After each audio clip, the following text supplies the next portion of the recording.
to bless Muhammad and his holy household. My name is Abdul Malik, and I'd like to welcome you all to join me on this journey as we go back to the books to figure out what really happened during and after the Prophet's life.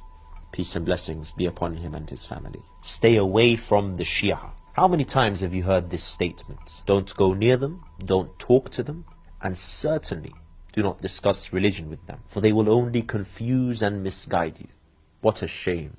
And what an embarrassment for those who say such words. In fact, what a self-defeating statement. How clearly have they expressed their fear of the Shia. Today, I speak not to those who make such claims, but to those who have heard such claims and have allowed it to dictate and restrict their search for knowledge. I want you to pay attention to the situation you are in. You initially entered into this world oblivious to its history, oblivious to the schemes and plots of mankind against the truth. So it is necessary you pay attention to what Allah has presented you with. The truth always shines over falsehood for those who are sincere. There's something very crucial I'd like to point out to you. Have you noticed how your scholars are always so overconfident when dealing with other religions? Christianity, Judaism, Zoroastrianism, Buddhism, Hinduism, Sikhism, atheism. They are ready to go head to head with all of them. Do you ever hear them warning you to stay away from the atheists, for example? Or stay away from the Christians? Never.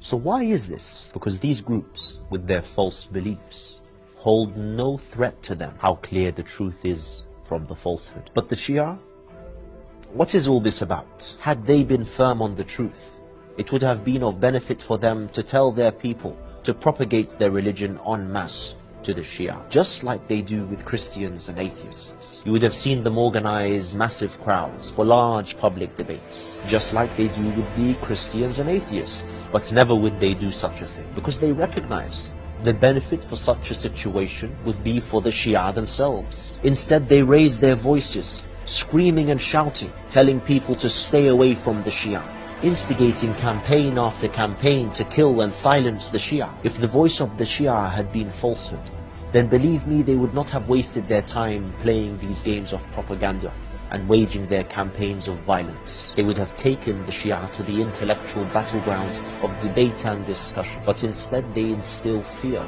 into people's hearts, manipulating them to believe that if they spend even a single day reading about or talking to the Shia, they would somehow be sucked into a black hole and never escape. It truly is an embarrassment. Since when has seeking knowledge been limited? Can one really gain true knowledge and reach certainty unless all sides have been investigated? How can one know if their sect is indeed the saved sect without considering the others? They wish for you to blindly follow, when we Muslims are not blind followers. Liberate yourselves from this trap, for Allah has created us free. To reach Allah, one must liberate himself from the traps of man and be obedient to Allah alone. And Allah has certainly commanded us to seek knowledge.